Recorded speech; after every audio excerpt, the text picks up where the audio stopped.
Hello everyone and welcome back to the Road to the God of War Trilogy Remake. So today we shall be reviewing God of War Chains of Olympus, released back in 2008 on the PlayStation Ported table, and the first prequel game of the God of War series.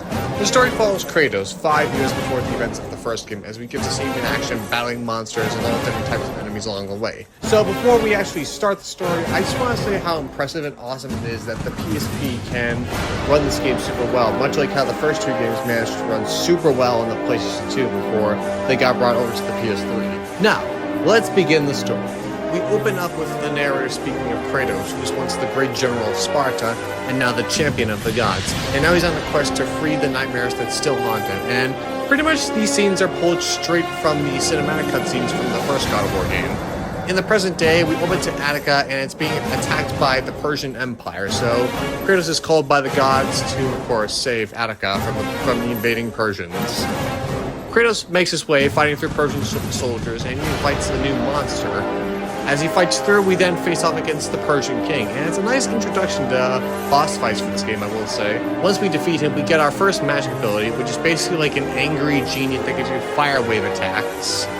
We then return outside, fighting off more soldiers, and then we face off the monster we saw earlier, and we take it down with ease, and that wraps up Kratos' task for the day. Then suddenly the sun was pulled out of the sky, and there was a small source of light, and Kratos followed it to the temple of Helios, the sun god.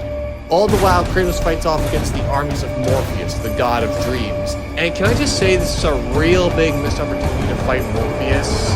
Because he's only mentioned in the game. No boss fight at all. Really missed opportunity there, honestly. Along the way through, we can hear a flute, which was played by Kratos' daughter, Calliope. When we approach the temple, we talk to Athena through a statue, and she tells us that the rest of the gods are in a deep slumber, all because of Morpheus and the disappearance of the sun and Helios.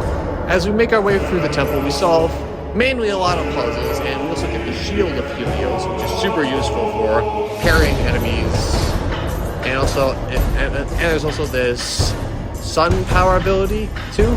And we also meet Helios' sister, who tells us that he's been captured by Atlas the Titan, who has escaped Tartarus as well.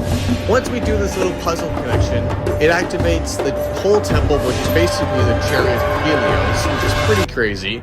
Then we go into the underworld, not dead, but still alive.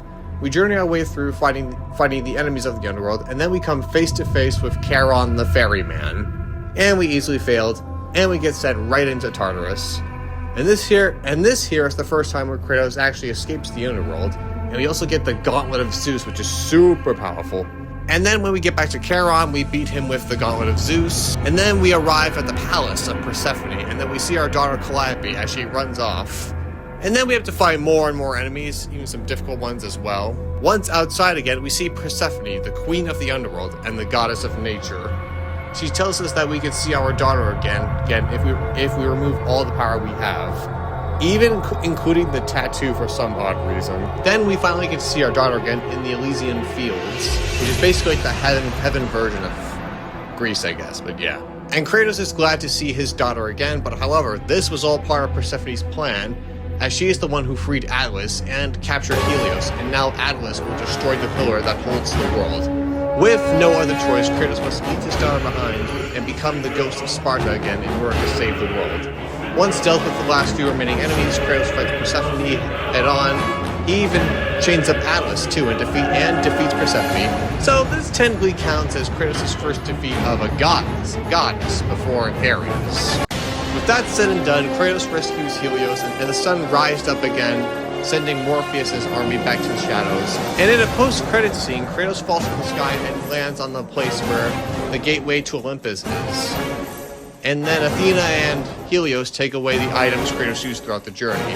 And even Helios highly respects Kratos. He has again served us well, Athena. He is a remarkable mortal. He is weak. Shall we help him? He'll live. They must. So that concludes the story. It's pretty good and all, with more lore background of Kratos' time serving the gods of Olympus, and Kratos being haunted by his past and everything else. So yeah. For the challenges of Hades, they're all pretty simple and easy, nothing too special. We do get to see some concept art, and it's also nice, so that's cool for some bonus stuff and everything else, so yeah. There's also God mode as well. It's not too bad, except for the final boss with Persephone. So yeah, as for costumes, we get Mime Kratos, Potato Kratos, and Scottish-looking Kratos. So that's it for God of War Chains of Olympus. It's an overall great game for the PSP, and yeah, with all that said and done, we can now finally get to God of War 3.